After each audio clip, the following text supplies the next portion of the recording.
Oke, ini adalah untuk pertemuan kita sebelum UTS. Kita bahas tentang Atlas of Metamorphic Rocks and their texture, artinya tekstur batuan metamorfik dan atlasnya. Atlas itu maknanya adalah gambar-gambar yang atau tekstur sebagai contoh representatif yang dihadirkan oleh penulis ya. Sini ada Pak Yardley sama Bu Ford. Buku ini tahun 1990. Sudah saya share di grup. Oke, buku ini cukup ringkas dan bagus. Nanti seperti yang kita bicarakan di pertemuan pertama dan kedua, bahwa di sini pasti pakai definisi tekstur adalah tekstur ya. Kan sebelumnya saya sampaikan bahwa tekstur itu diklasifikasikan jadi struktur kalau di klasifikasi UGS.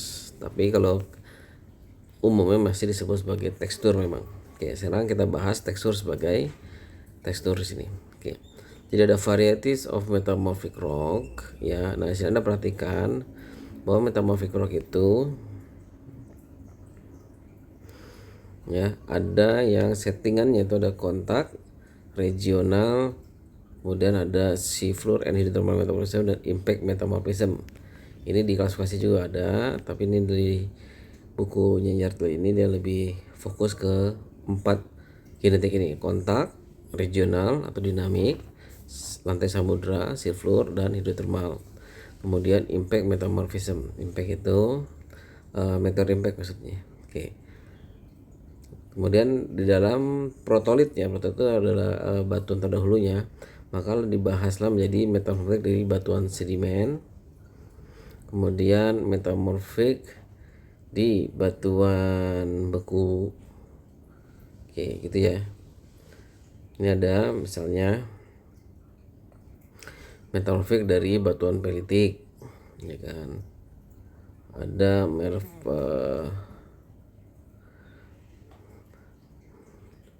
ada high temperature metamorphism. Kemudian juga ada variasi dari pelitik, macam-macam ya, dan seterusnya. Nah, ini juga ada tuff and greywacke, ada zeolite, blueskis and prehnite ya, dan seterusnya. Oke, kemudian metamorphic igneous.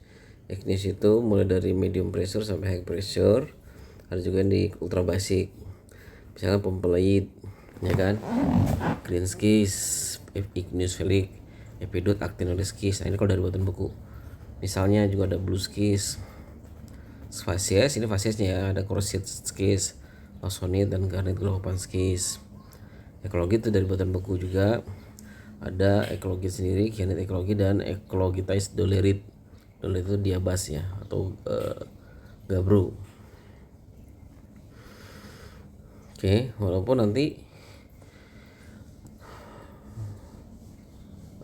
yang di batuan beku ada juga dibedakan di ultra basic, misalnya serpentinite ya kan.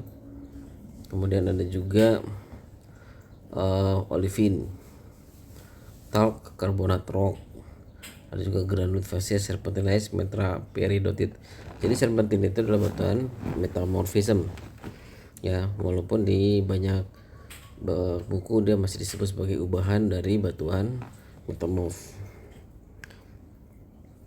ya, dan juga menganggap dia sudah metamorphism.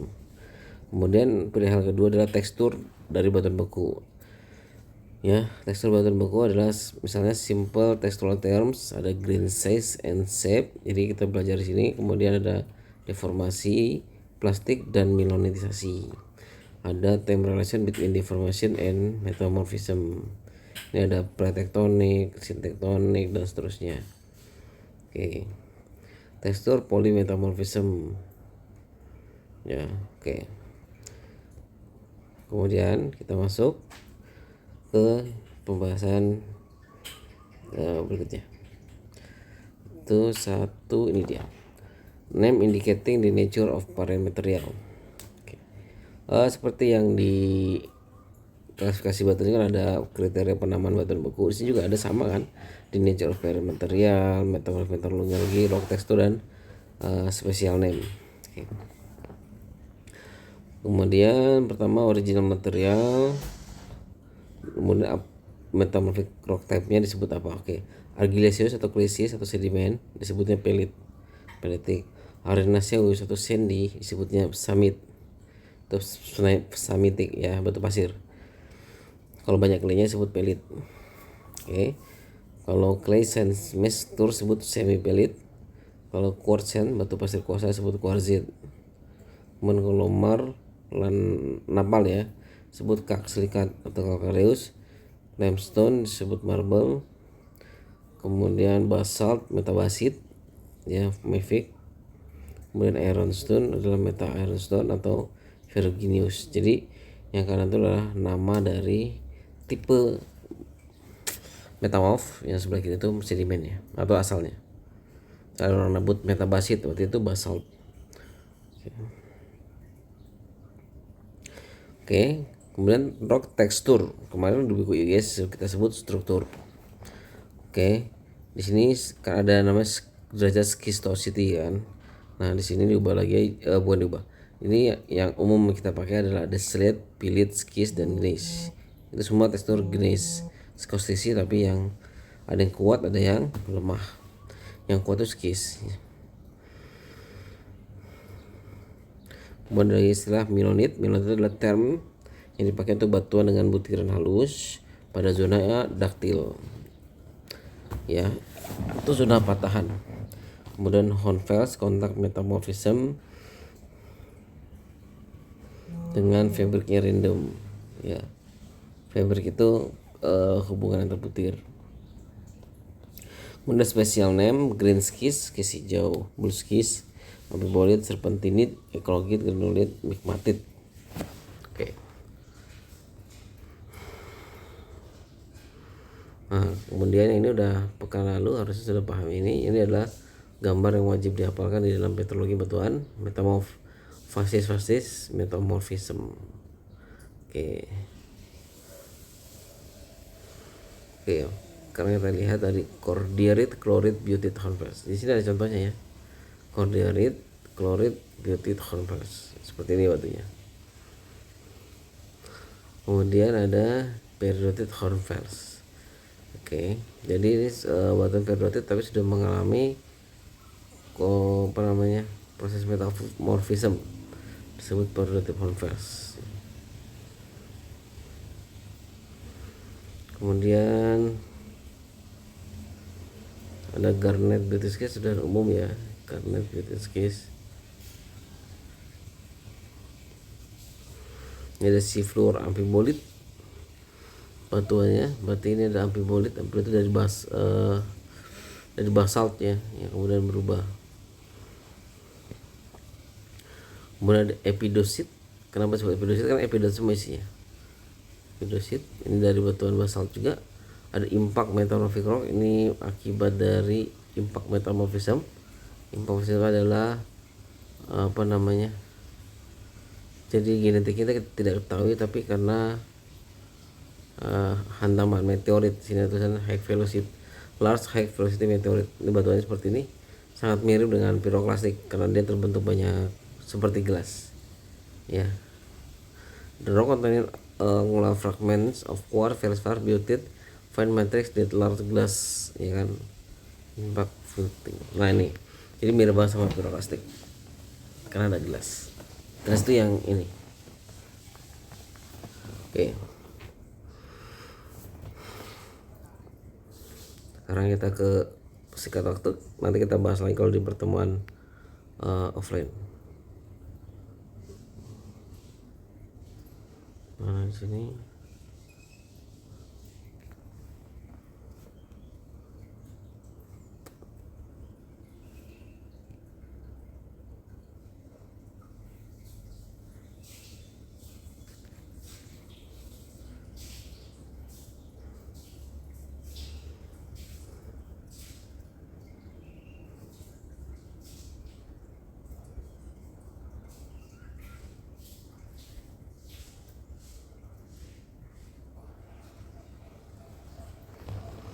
kemudian tekstur. Oke, sini ada contoh penamaan dari tekstur. Oke, dari awal ya. Mana awal ini?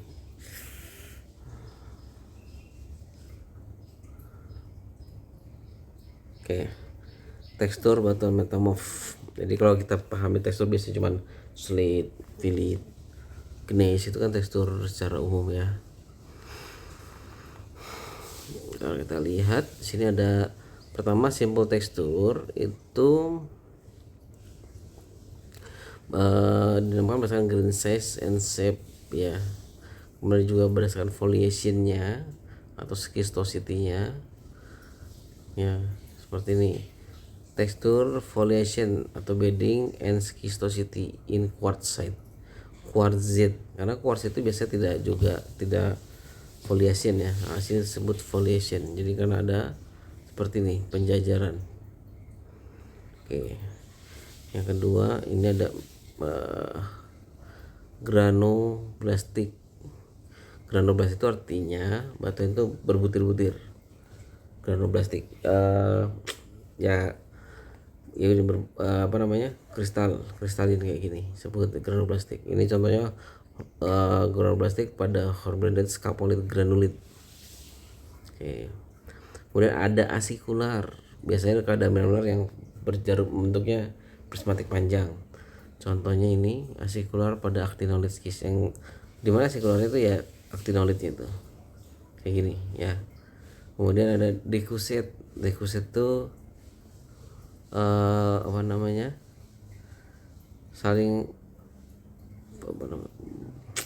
ada kayak seperti foliasi tapi ada juga yang memotong, jadi kayak barisan yang kemudian membubar gitu.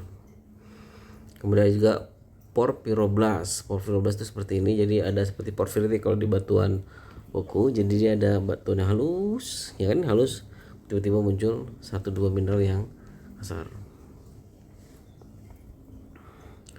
Kemudian ada strain quartz ya, sutur.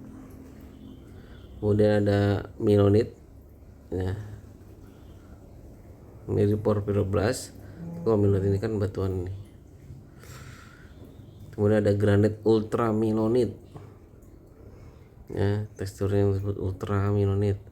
Kemudian ada ultramilonite, itu ya foliation akibat batuan milonitisasi, tapi ada sudah terbentuk mineral-mineral ini. Oke.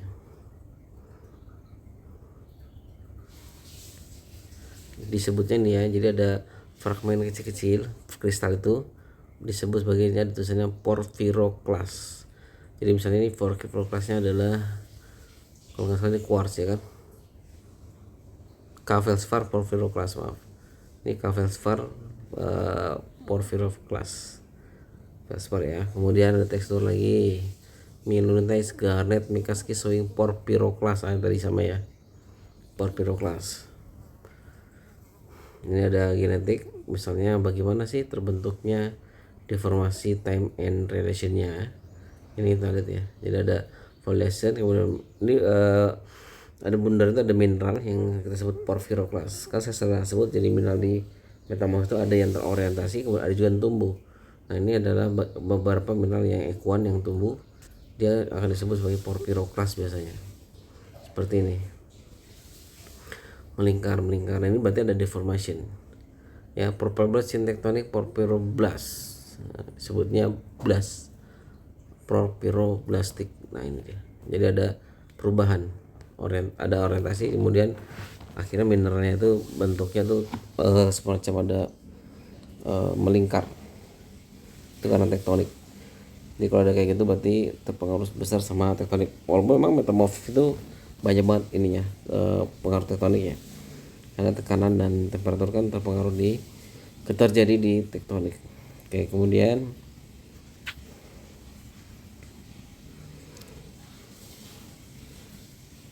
relik, ada istilah relik. Relik itu berarti sisa, misalnya stornate garnet schist dengan chloritoid sisa chloritoid, jadi ada batuan yang tersisa. Kemudian ada juga zoning, ini zone crystal in meta iron stone, batu besi ya. Kemudian ada zoning, jadi di metamorf juga ada zoning. Kemudian ada atoll structure, bisa di garnet tuh ya kan, nih atoll, jadi di bagian dalamnya itu mineral lain ya kan, bukan di sini biotit, ini di luar itu garnet. jadi sebutnya atol. Jadi kayak atol itu kan karang gitu ya. Kemudian ini pseudomorph tekstur installed cinematic skid, jadi pseudomorph ya. Oke. Kemudian ada corona tekstur, jadi bagian luar itu mengalami reaksi, jadi dia berubah. Biasanya saya sering lihat ini di garnet, peridotit, sering ini garnet itu mengalami corona tekstur. Nah ini kan ini metamorph olivin dolerite ya, jadi batuan-batuan yang dari metamorfis batuan-batuan beku. Ada corona juga di dolerite ini seperti ini.